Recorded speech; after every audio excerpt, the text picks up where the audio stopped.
भारतीय ज्ञान परंपरा ने हमें मातृशक्ति से अवगत कराया। यहाँ नारी को श्रद्धा के रूप में देखा गया। नारी तुम केवल श्रद्धा हो, विश्वास रजत नग पग तल में पीयूष स्रोत सी बहा करो। यहाँ यत्र नारी पूज्यन्ते तत्र देवता रमन्ते, जहाँ नारी की पूजा होती है वहाँ देव रमण करते हैं। यह माँ बहनों को उनकी रक्षा की दृष्टि से उन्हीं के अंतर्गत, उन्हीं के मनोमस्तिष्क में आत्मरक्षा का बोध कराया गया और उसके लिए उन्हीं में दुर्गा, उन्हीं में काली, उन्हीं में लक्ष्मी और भारतीय नारी समुदाय को एक संकल्प के साथ जोड़कर हमने नव दुर्गा के रूप में, नव शक्ति के अवतारों के रूप में भारतीय नारी को देखा है। वह भोग की वस्तु नहीं है। पाश्चात्य अगर देशों के आचरण को देखें, व्यवहार को देखें, हमारे यहाँ बाल रूप में नारी की पूजा की जाती है, उसके चरण पखारे जाते हैं, शक्ति का अवतार मानकर उसकी पूजा होती है। इसलिए हमारी ज्ञान परंपरा हमें सन्मार्ग की ओर प्रेरित करती है। हम उसे उत्तम प्रकृति की प्रतीक मानकर देखते हैं। हम उसे छोटे से छोटे उपेक्षित वर्ग की महत्ता को स्मरण करते हुए जब देखते हैं तो बहुत तरह तरह की शिक्षा, तरह तरह की सीख, ज्ञान, चाहे वो स्त्री के, महिला के, नारी के मान सम्मान और पूजा की हो, और या उसके हाथ में आत्मरक्षा के लिए पकड़ी हुई शमशीर तलवार की बात हो, वह काली बन जाती है, दुर्गा बन जाती है, वही चंडी बन जाती है और आवश्यकता पड़ने पर वह महारानी लक्ष्मीबाई बन जाती है। ऐसे अनेक उदाहरण इस देश की मातृशक्ति को लेकर हम देख सकते हैं। इन सब पर भी बहुत सी कथात्मक रचनाएं, काव्यात्मक रचनाएं, प्रबंध काव्य, मुक्तक काव्य, ये सब लिखे जाते रहे, हिंदी में और भारतीय भाषाओं में लिखे जाते रहे। उन सब के भी अनुवाद हुए हैं और किस तरह से असुरी शक्ति से, आतताइयों से, आक्रामक बनने वाले विदेशियों से हमारी भारतीय नारियों ने संघर्ष किया, आत्मदान किया, बलिदान किया, किंतु समर्पण नहीं किया। रहीमन देख बड़ेन को ये जो शिक्षा है कि अगर बहुत बड़े व्यक्ति से आपका परिचय हो जाए, को बहुत बड़ी वस्तु आपको प्राप्त हो जाए, तो छोटे की महत्ता को विस्मृत नहीं करना चाहिए। इसलिए यदि बड़ी उपलब्धि हो, बड़ी मित्रता हो, बड़ी रिश्तेदारी हो, तो लघु को, छोटे को विस्मृत न करें, भूल न जाएं, उसे उठाकर कहीं डाल ना दें, पटक ना दें। रहीमन देख बड़ेन को लघु न दीजिए डारी, जहां काम आवे सुई कहा करे तलवारी। जीवन की ऐसी विलक्षण शिक्षा कि छोटी से छोटी वस्तु का भी, व्यक्ति का भी हमें सम्मान करना चाहिए, उसका तिरस्कार नहीं करना चाहिए। बड़े की उपलब्धि या प्राप्ति के कारण छोटे का अनादर यह उचित नहीं, क्योंकि जब उस छोटी वस्तु, छोटे किसी संदर्भ की महत्ता का बोध होता है, तब हमें पता लगता है कि हमने बड़े के लोभ में छोटे को भुला दिया, विस्मृत कर दिया, उसका अनादर कर दिया। इसलिए जहाँ सुई काम आएगी वहाँ तलवार काम नहीं आएगी। सुई और तलवार एक ही धातु से बनी है। अगर तलवार प्राप्त हो जाए और सुई को उठाकर फेंक दें, उसका तिरस्कार कर दें, यह बुद्धिमत्ता का परिचायक नहीं है। रहीम ने अपनी नीति सतसई में, अपने चिंतन मनन से निस्सृत ऐसी तमाम रचनाओं में पूरी सृष्टि के लिए जिस तरह के संदेश दिए हैं वह वास्तव में दुर्लभ है। तिनका कबहू न निंदिए। देखिए कबीर भी वो जो बात रहीम कहते हैं, रहीमन देख बड़ेन को लघु न दीजिए डार, कहाँ जहाँ काम आवे सोई कहाँ करे तरवार। कबीर भी कहते हैं तिनका कबहू न निंदिए। ये जो छोटे छोटे तिनके होते हैं इनका तिरस्कार अनादर मत कीजिए, इनको पांव तले रोंदिए मत और कभी इनकी निंदा मत कीजिए। वो पद से, धन से, प्रतिष्ठा से यदि तुलना में कम भी हैं तो उनका अपमान मत कीजिए। जो पावन तर होए, वो तिनका जो पांव के नीचे होता है, तले होता है, तर माने नीचे, उस पांव के नीचे रहने वाले छोटे तिनके का भी अपमान मत कीजिए, निंदा मत कीजिए, उसके लिए अपयश इसकी कामना मत कीजिए। क्यों? क्योंकि कबहू उड़ी आंखें पड़े तो पीर घनेरी होए।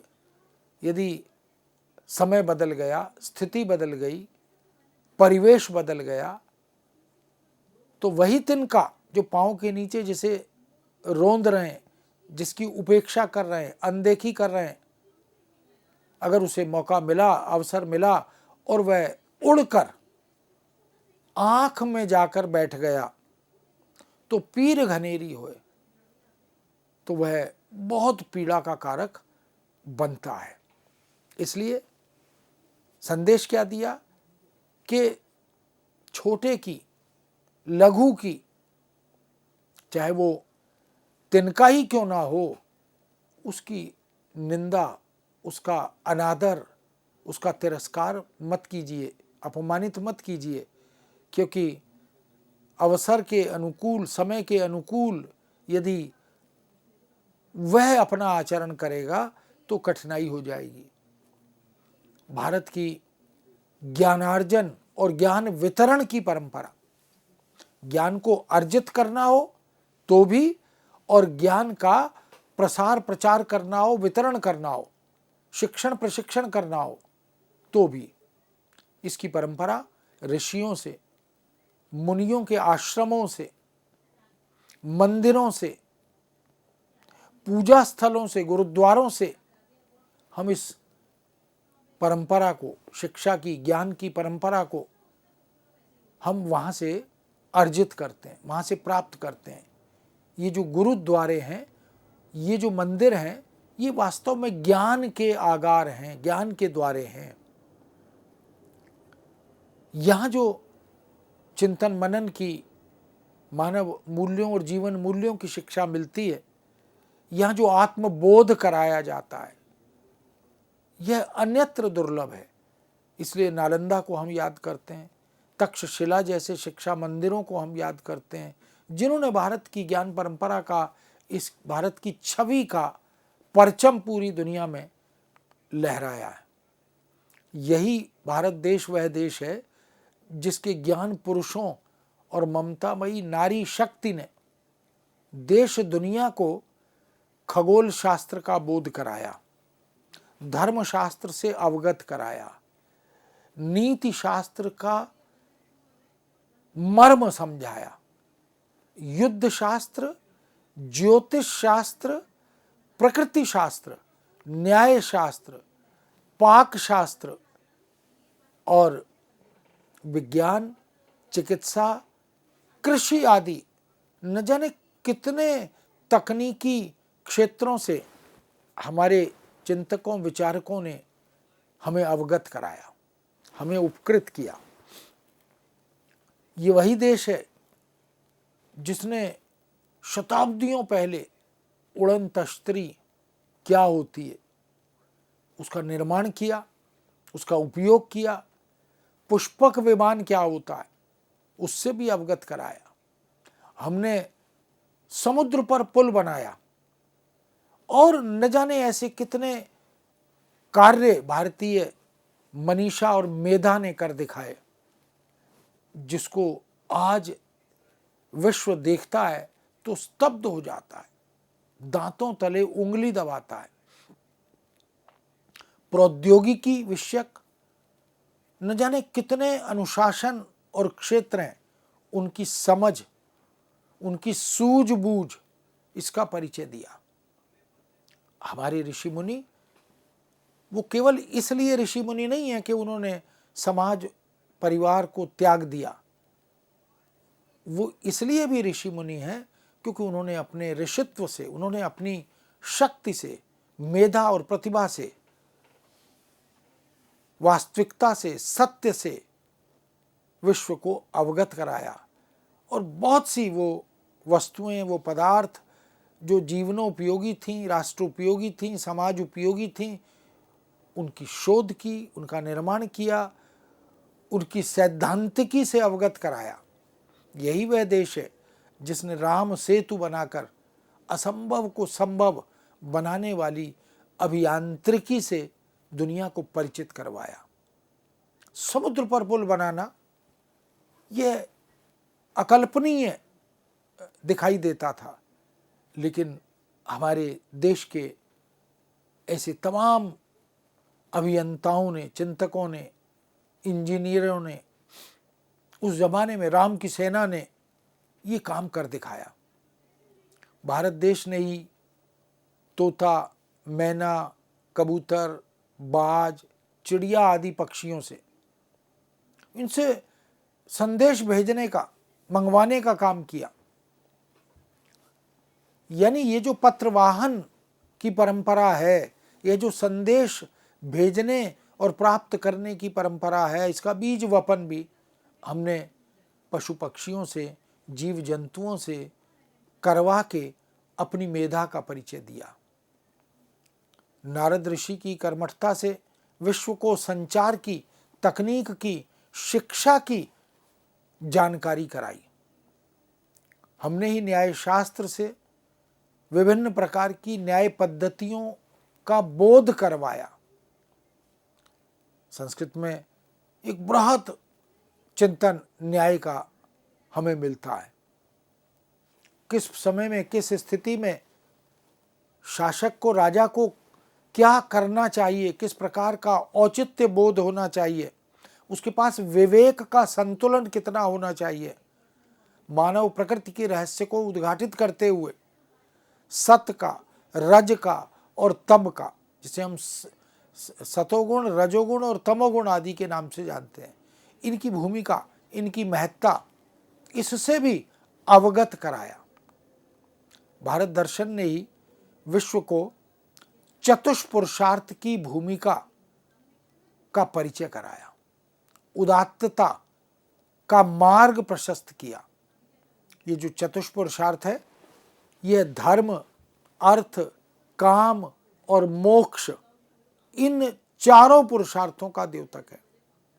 इसीलिए जीवन का जो प्रयोजन है, जीवन जीने की जो कला है, जीवन जीने का जो उद्देश्य है, उसको कैसे हासिल किया जाए, उसे कैसे सिद्ध किया जाए, किस मार्ग पर आगे बढ़ा जाए, किसको चुने, किसको न चुने, इन सब की शिक्षा हमारी ज्ञान की परंपरा ने दुनिया के देशों को अनुवाद के माध्यम से दी है।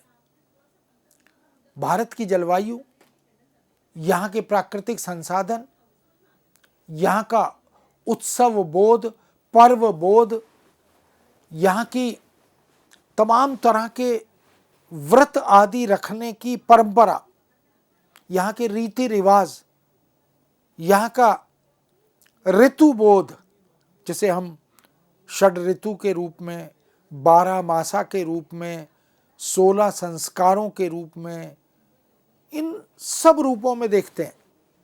कवि हो, ऋषि मुनि हो, तपस्वी हो, योगाचारी हो, सबने इन तमाम महत्वपूर्ण अनुशासनों से हमें परिचित कराया, अवगत कराया और दुनिया का मार्ग प्रशस्त किया। इसलिए यहाँ की, इस देश की गुरु शिष्य परंपरा दुनिया के देशों के लिए अनुकरणीय बन गई, काम्य बन गई और स्तुत्य भी हो गई। दुनिया ने गुरु शिष्य के रिश्ते को, हमारे यहाँ संतों ने गुरु को अंग, इस तरह के न जाने कितने पंक्तियों का सृजन किया। कबीर आदि या सिख धर्म के 10 गुरुओं को देखें, उनके साहित्य को देखें, भारत के हिंदी के और भारतीय भाषाओं के संतों के प्रदेय को देखें, सभी ने गुरु की भूमिका को नतमस्तक होकर प्रणाम किया, स्वीकार किया। गुरु गोबिंद दोऊ खड़े, काके लागू पाए, बलिहारी गुरु आपनो, जिन गोविंद दियो बताए। कबीर कह रहे हैं कि यदि मेरे सामने गुरु और गोविंद दोनों आकर खड़े हो जाएं, यानी एक वह जो मार्ग प्रशस्त करता है, ज्ञान की शिक्षा देता है, आचरण सद्व्यवहार का पाठ पढ़ाता है, और एक वह जो गोविंद है, ईश्वर है, आराध्य है, यदि दोनों सामने खड़े हो जाएं तो मैं किसके पांव पकड़ूं? तो कहते हैं बलिहारी गुरु आपने। वो कहते हैं कि पहले मैं गुरु चरणों में शीश नवाऊंगा, क्योंकि गुरु ही उस गोविंद तक, उस ईश्वर तक पहुंचने का मार्ग प्रशस्त करता है। जिन गोविंद दियो मिलाए, बलिहारी गुरु आपने, जिन गोविंद दियो मिलाए। इसलिए हे गुरुवर, मैं आपको प्रणाम करता हूं, क्योंकि आप ही हो जिसने गुरु तक पहुंचने का मार्ग प्रशस्त किया। गुरु तक पहुंचने के मार्ग में आने वाले अवरोधों से, बाधाओं से कैसे जीता जाए, कैसे विजयश्री हासिल की जाए, इसका पाठ पढ़ाया, इसका मार्ग आपने आलोकित किया। गुरु कुम्हार, शिष्य कुंभ है। फिर कहते हैं कबीर कि गुरु जो है वो तो एक कुम्हार की तरह है जो मिट्टी के बर्तन बनाता है। गुरु कुम्हार है और शिष्य कुंभ है। कुंभ माने घड़ा। हम जानते हैं कि कुम्हार जब चाक पर मिट्टी को चढ़ाता है तो किस तरह से बर्तन को आकार देता है, उसकी रचना संरचना का निर्माण करता है, और वही सुंदर आकार के बर्तन, अलग अलग प्रकार के बर्तन तैयार करके फिर वो अपना जीवन यापन करता है। तो गुरु जो है कबीर की दृष्टि में वो कुम्हार की तरह है, शिष्य कुंभ है, और जो विद्यार्थी है, जो शिष्य है, वो उस घड़े की तरह है जिसका निर्माण, जिसकी रचना को तैयार करने का कार्य वह कुम्हार, गुरु रूपी कुम्हार यानी कुम्हार रूपी गुरु करता है। गड़ी गड़ी काड़े खोट, बड़ी करीने से, बड़ी शिल्पकारी से वह उस घड़े को तैयार करता है, उसकी कमियां, उसके दोष, उनको निकाल फेंकता है। और हम जानते हैं कि घड़ा, जिसको मटका भी कहते हैं, उसकी तरह सुंदर बन जाता है। बाकी फिर उसके बाद रंग आदि करके, अग्नि में पका के उसको तैयार करता है।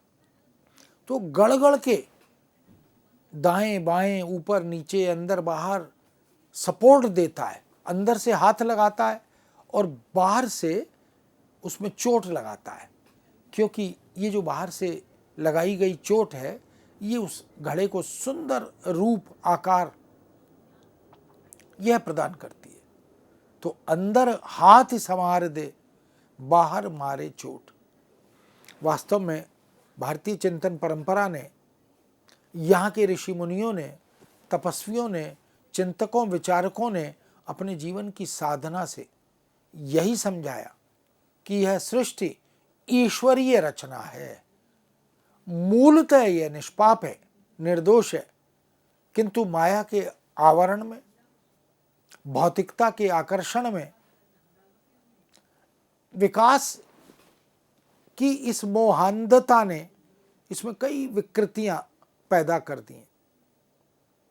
संस्कारों से हमें संस्कृति का बोध होता है और भारत की मूल्य परंपरा का ज्ञान भी इसी ज्ञान परंपरा के माध्यम से हम तक पहुंचता है और अनुवादक इसी ज्ञान परंपरा को, इसी संस्कार वृत्ति को विश्व के सामने ले जाते हैं। सांस्कृतिक प्रदेय ने ही विश्व के सैकड़ों देशों को हमारी सांस्कृतिक विरासत से, हमारी मूल्य परंपराओं से, उसकी ताकत और उसकी शक्ति से अवगत कराया है। हमारे भूगोल ने, हमारी जीवन शैली ने, हमारे खान पान की प्रकृति ने और अभ्यास ने, जीवन शैली ने, हमारी गंगा जमुनी संस्कृति और सद्भाव समरसता की वृत्ति ने, राम राज्य की परिकल्पना ने, हमारी नंदन वन, चंदन वन, खजरी वन, अभयारण्य, दंडकारण्य, मधुवन, निधि वन और वृंदावन जैसी वन संस्कृति से अवगत कराया। हमने वन हो, वृक्ष हो, जंगल हो, उनकी भी रक्षा की चिंता की, क्योंकि यही मानवता और मनुष्यता के रक्षक बनकर खड़े होते हैं।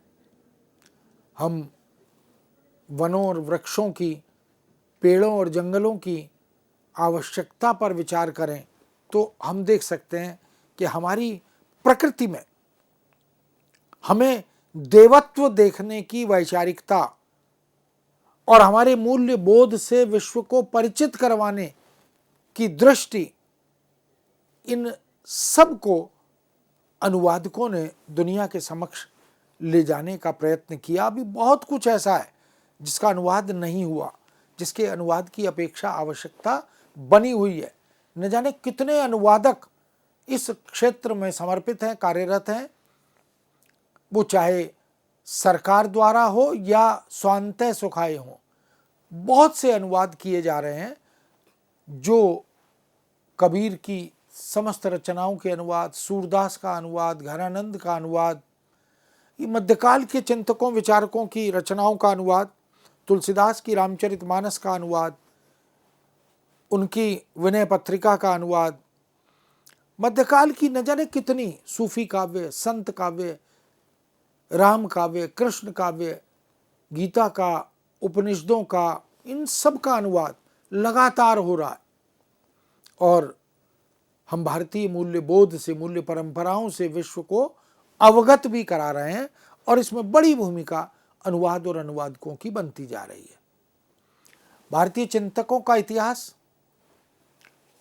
और इतिहास बोध, पौराणिक साहित्यिक मूल्यों को आत्मसात करने की प्रकृति, हमारे वैदिक औपनिषदिक साहित्य के ज्ञान रत्नों ने विश्व को यह समझाया या बताया, जिसकी चर्चा तुलसीदास रामचरितमानस में करते हैं, परहित सरिस धर्म नहीं भाई, पर पीड़ा सम नहीं अधमाई, कि जैसे परहित से बड़ा कोई धर्म संसार में नहीं है।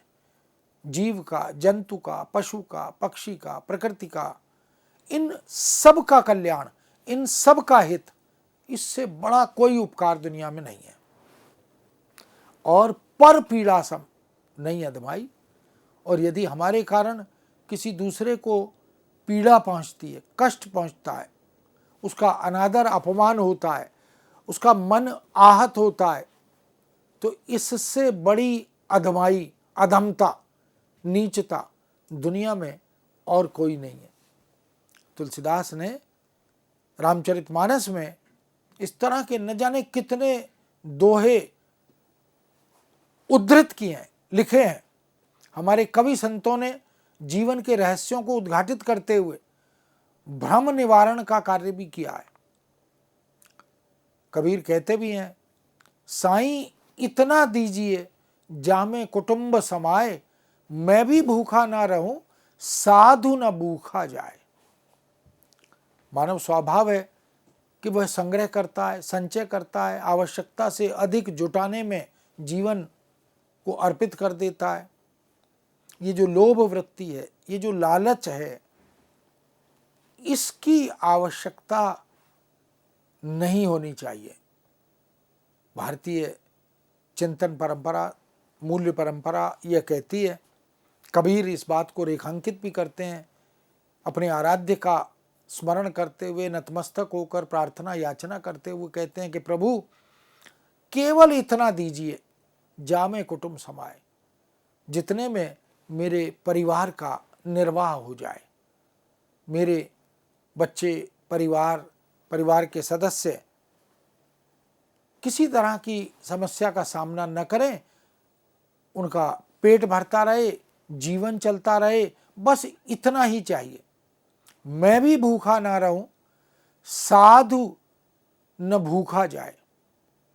साथ में ये भी कह दिया कि मैं तो भूखा ना रहूं, लेकिन यदि मेरे घर कोई याचक आ जाए, कोई साधु आ जाए, कोई संत आ जाए, कोई भिक्षुक आ जाए, तो प्रभु इतना भी जरूर देना कि मेरे परिवार का निर्वाह तो हो, पर साधु भी मेरे द्वार से, याचक भी मेरे द्वार से, मेरी दहलीज से खाली हाथ न जाए, उसका भी मैं सहयोग कर सकूं, मदद कर सकूं। हमारे संत तो इसी मत के संस्थापक रहे कि संतन को कहा सीकरी सो काम। हमारी मनीषा ने, हमारे कवियों, साहित्यकारों ने तमाम विश्व के नागरिकों, वासियों को जीवन की सार्थकता का बोध कराते हुए ये कहा भी कि रात गंवाई सोए के, दिवस गंवाया खाए, हीरा जन्म अमोल था, कौड़ी बदला जाए। ये जो मनुष्य जीवन है, ये तो बड़ा विलक्षण है, ये दुर्लभ है, सबको नहीं मिलता। 84 लाख योनियों की यात्रा के बाद मानव योनि प्राप्त होती है, और मनुष्य विलासिता में, भोग में ऐसा निमग्न हो जाता है कि रात भर सोता है, रात गंवाई सोए के, दिवस गंवाया खाए, और दिन भर खाता रहता है और पेट भरता नहीं है। तो ये जो दिन है ये खाने में गंवा दिया, ये जो रात है ये सोकर गंवा दी, और ये जो दुर्लभ मानव जन्म है, मानव योनि है, जो हीरे की तरह है, ये कौड़ी में बदलता जा रहा है। यानी इसकी कोई कीमत, कोई पहचान ये शेष नहीं बची। इसलिए मित्रों, भारतीय ज्ञान परंपरा वास्तव में मार्ग प्रशस्त करने वाली, जीवन की सार्थकता का बोध कराने वाली परंपरा है। और हमारे अनुवादकों ने इस तरह की रचनाओं का अनुवाद करके दुनिया को ये बताया, इससे अवगत कराया कि हमारी जो साहित्य, मनन और चिंतन की परंपरा है, समाज और संस्कृति के अध्ययन की परंपरा है, यह अन्यत्र उपलब्ध नहीं होती। यह विलक्षण है, यह प्रणम्य है, यह स्तुत्य है, और दुनिया इसीलिए, विश्व इसीलिए भारत के समक्ष नतमस्तक होता दिखाई दे रहा है। मित्रों, इस विषय को यहाँ विराम देते हैं, पुनः आपके समक्ष उपस्थित होंगे। आज्ञा दीजिए। नमस्कार।